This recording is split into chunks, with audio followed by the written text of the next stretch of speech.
Chapter 61. Paraiso. You are listening at novelfull.audio. The players in Pandemonium were well. How do you go about it, in Pandemonium? The world message indicating that, a god has descended, was already shocking enough, but now there were two. All the top guild, the assassin guilds and even the mercenary guilds used all of their forces to search for the gods that descended. If they get a god's blessing, that would be even greater. Even a minor blessing could be an overpowered passive. There were even rumors that these blessings could be upgraded if a player experiences stat awakening every 100 levels.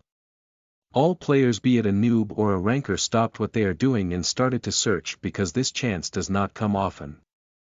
The whole player population became engrossed in a fierce competition to find the god and goddess that descended. Even the reporters who were supposed to search for the world boss joined the search and have forgotten the job that they were supposed to do. Meanwhile,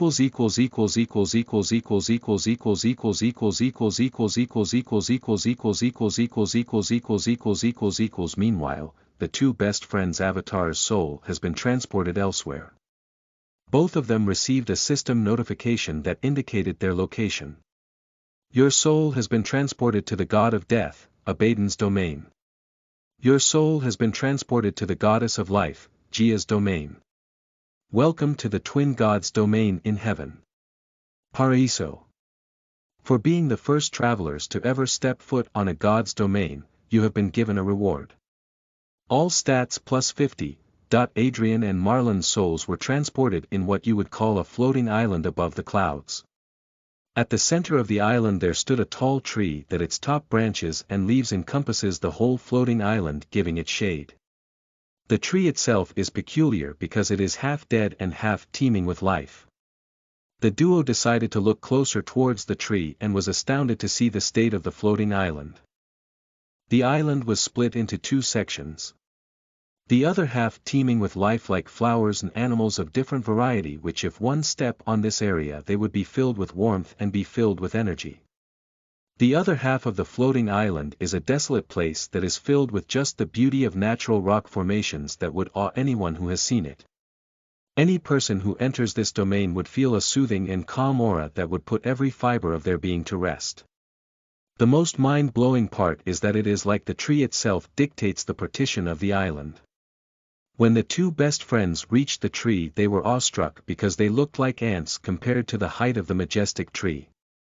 The duo then tried using their skill, Inspect, in order to look at the details of the tree. Name: The Tree of Life and Death, Yggdrasil Tyr. Divine Description: The Tree of Life and Death, that is the combination of the Tree of Life, Yggdrasil, that is rooted in the overworld, and the Tree of Death, Yu, that is rooted in the underworld. Due to the strict rule that only one tree of life and one tree of death could be rooted in all the planes of existence, the twin gods decided to fuse the two trees that represented their beings. This tree is the most divine and most resilient tree that has ever taken root. It has both the powers of the tree of life and the tree of death.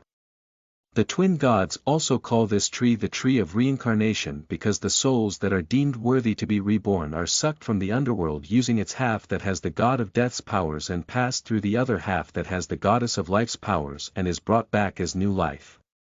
This is the most treasured possession of the twin gods, and it represents their connection to one another, which is there is no life without death and there is no death without life.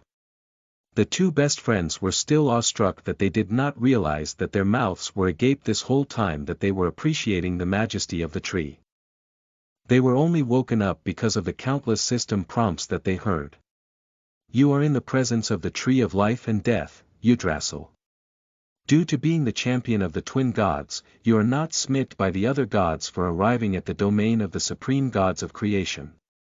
Your title, Champion of the Twin Gods, will be upgraded due to your resonance with the Tree of Life and Death as it has grown fond of you.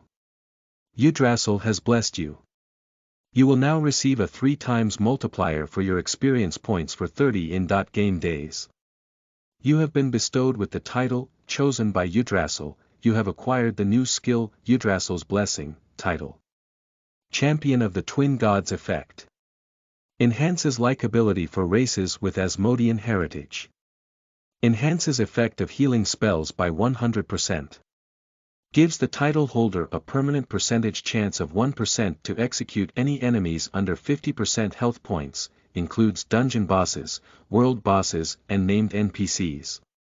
Adrian was shocked to see that a title could be upgraded because no one has encountered someone who upgraded a title that has effects to enhance battle prowess. It also gives him a permanent execute chance of 1% regardless of what type of enemy he would face, which include powerful world bosses, dungeon bosses, and even named NPCs. Adrian could not wait to try out the effect of his new title. It even boosted all heals that came from him by 100%, which means his skill, Invigorate, would automatically restore his soulbounds with 100% their total health points. Even Cena's heals would be affected. He also looked at his new title that he managed to get. Title. Chosen by Yggdrasil effect. The title holder has gained the affection of the Tree of Life and Death and would be able to cheat death once. The title holder was given the skill Yggdrasil's Blessing. Skill. Yggdrasil's Blessing Tier. Transcendent effect. Able to be brought back to life if the owner of the skill dies. The player revives with full health points and mana points. The player would not be given the penalty when he revives. Cooldown. 24 hours cast time. Passive mana cost. None. Adrian almost fainted when he read the skill description because this skill itself is a transcendent revive skill and it only has a 24-hour cooldown, which would be the envy of all the players that they would probably pay billions just to have this skill. A priest player could not even revive a player, which is why this would be the most treasured skill any player could get. Meanwhile, even Marlon was convulsing because of the system prompts that he is receiving. You are in the presence of the Tree of Life and Death, Yggdrasil. Due to being a child of Gaia, you are not smit by the other gods for arriving at the domain of the supreme gods of creation. Your main job class, Child of Gaia, has achieved resonance with the life aspect of the Tree of Life and Death, and it has grown fond of you. Yggdrasil has blessed you. You will now receive a 1.5 times multiplier for your experience points for 30 in-game days. You have been bestowed with the title, Chosen by Yggdrasil, Partial. You have acquired the new skill, Yggdrasil's Blessing, Partial, title. Chosen by Yggdrasil, Partial, effect. The title holder has gained the affection of the Tree of Life and Death and would be able to cheat death once. The title holder was given the skill Yggdrasil's Blessing. This title could be upgraded if the title holder would gain resonance with the death aspect of Yggdrasil. Skill. Yggdrasil's Blessing, Partial, tier. Mythical effect. Able to be brought back to life if the owner of the skill dies. The player revives with 80% health points and mana points. The player would not be given the penalty when he revives. This skill would be upgraded when the title, Chosen by Yggdrasil, has been upgraded. Cooldown. 48 hours cast time. Passive mana cost. None. Marlon almost cried because of the valuable skill that he has gotten. He also observed that he only got the partial blessing and not the full one because he has yet to become the envoy of the twin gods. If he managed to change into the class, then he would no doubt upgrade the skill because he would gain resonance with the death aspect of the Tree of Life and Death. This even made him even more determined to achieve the unique job class because of this very important skill, which would revive a player upon death and without suffering any penalty from dying when the skill is active. There was a table set with a crystal ball in the middle near the Tree of Life and Death. The two best friends heard a voice in their minds. Come and sit. Look into the crystal ball. The two looked at each other and immediately took a seat and was astounded on what they have witnessed. Chapter 62. Dark Gods. You are listening at novelfull.audio. Adrian and Marlon casted their skill Inspect on the crystal ball before looking inside of it, and they were surprised. Name. True Seeing Crystallite Tier. Divine Type. Miscellaneous Item O.org Effect. Enables the users to view parts of the universe as long as they focused on what they wanted to see. Cannot pierce through areas that have been polluted with miasma or corrupted mana.